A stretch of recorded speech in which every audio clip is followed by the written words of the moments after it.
Bismillahirrahmanirrahim. Assalamualaikum warahmatullahi wabarakatuh. Innal hamdalillah nahmaduhu wa nasta'inuhu wa nastaghfiruh wa na'udzu billahi min shururi anfusina wa min sayyiati a'malina. May yahdihillahu fala mudilla lahu wa may yudlil fala tajida lahu waliyyan mursyida. Allahumma shalli wa sallim ala nabiyyina Muhammad wa ala alihi wa ashabihi wa man tabi'ahum bi ihsanin ila yaumiddin, amma ba'd. Walhamdulillah, pada malam hari ini Allah masih memberikan kita kesempatan serta kesehatan sehingga kita dapat berkumpul di masjid yang insya Allah dirahmati ini. Ikhwati fiddin, azza Allah wa iyyakum jami'an. Sebagaimana yang kita telah ketahui bahwa kita berada di bulan Ramadan, terkhusus kita sedang berada di 10 malam terakhir Ramadan, maka alangkah baiknya kita memaksimalkan ibadah-ibadah kita. Ramadan merupakan bulan yang mana kita diharapkan untuk memaksimalkan ibadah kita. Akan tetapi para jemaah, apakah kita semua sudah yakin amalan ibadah yang telah kita lakukan hingga Allah dan nanti akan diterima oleh Allah Subhanahu wa taala?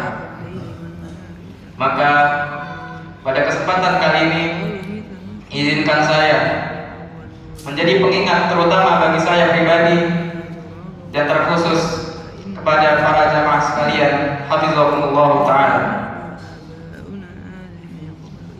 Para ulama menjelaskan bahwasannya syarat diterima amalan ada dua.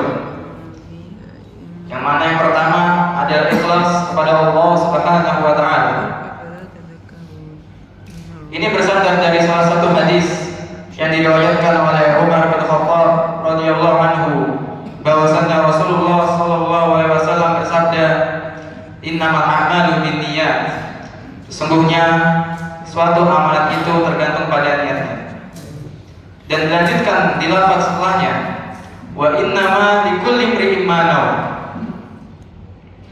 Dan setiap orang yang beramal akan dibalas dengan ganjaran sesuai dengan apa yang ia niatkan.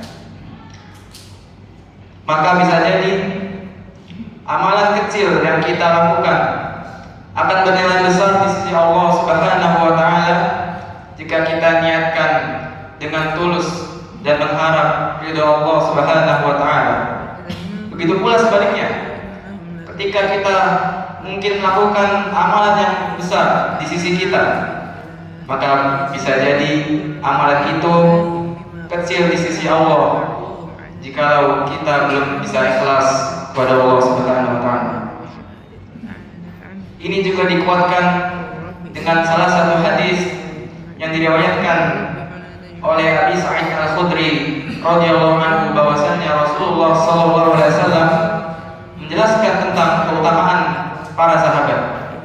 Dalam hadis disebutkan, "Wala tasubbu ashabi." Janganlah kalian mencela para sahabat-sahabatku. Fa walladzi nafsi biyadihi. Di hadis ini Rasulullah sallallahu alaihi wasallam bersumpah, demi zat yang jiwaku berada di tangannya, "Lau anna ahadakum anfaqa mithla Uhud dhahaban." Seandainya salah satu dari kalian menginfakkan emas sebesar gunung Uhud, ma balagha mudda ahadihim, maka itu tidak akan menyamai satu mud infak para sahabat, wala nasifahu, dan begitu pula setengah mud dari para sahabat. Maka dari hadis ini kita dapat melihat keutamaan para sahabat dan keikhlasan mereka dalam beramal kepada Allah Subhanahu wa taala. Padahal satu mud itu disebutkan oleh para ulama hanya seberat 675 gram. Ada beberapa mazhab yang lain sekitar 800 gram. Dan itu tidak mungkin menyamai berat gunung Uhud yang mungkin bertonton.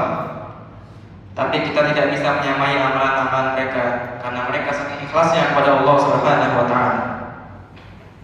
Adapun syarat yang kedua adalah mutaba'atus syariah, yaitu amalan-amalan yang kita lakukan harus bersandar dari syariat Islam, Al-Quran dan As-Sunnah.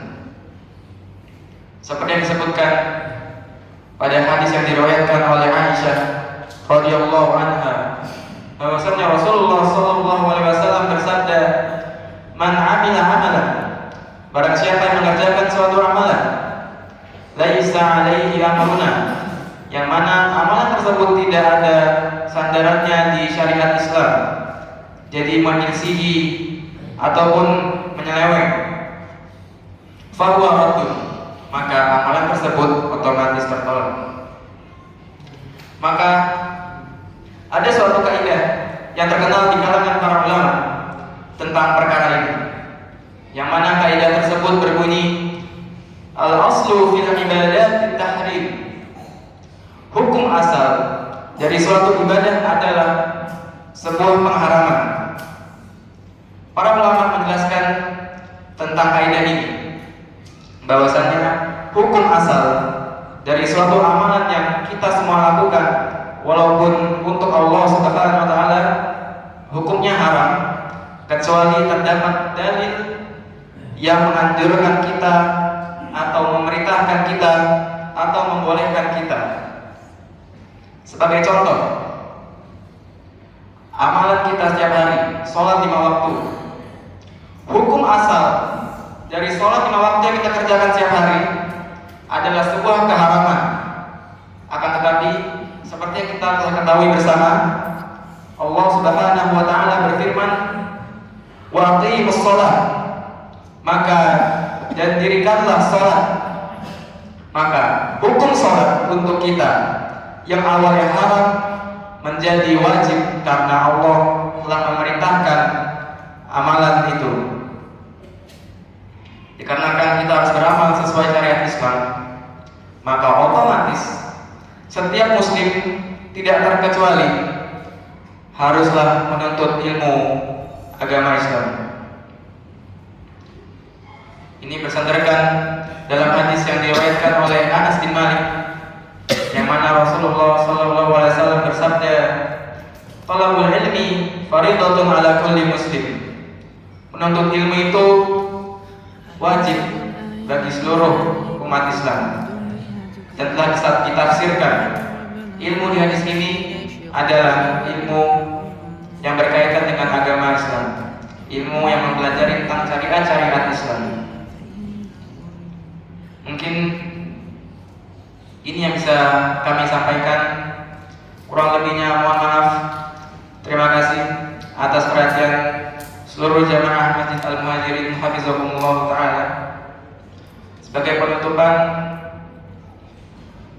jangan lupa untuk berdoa, terutama di 10 malam terakhir ini.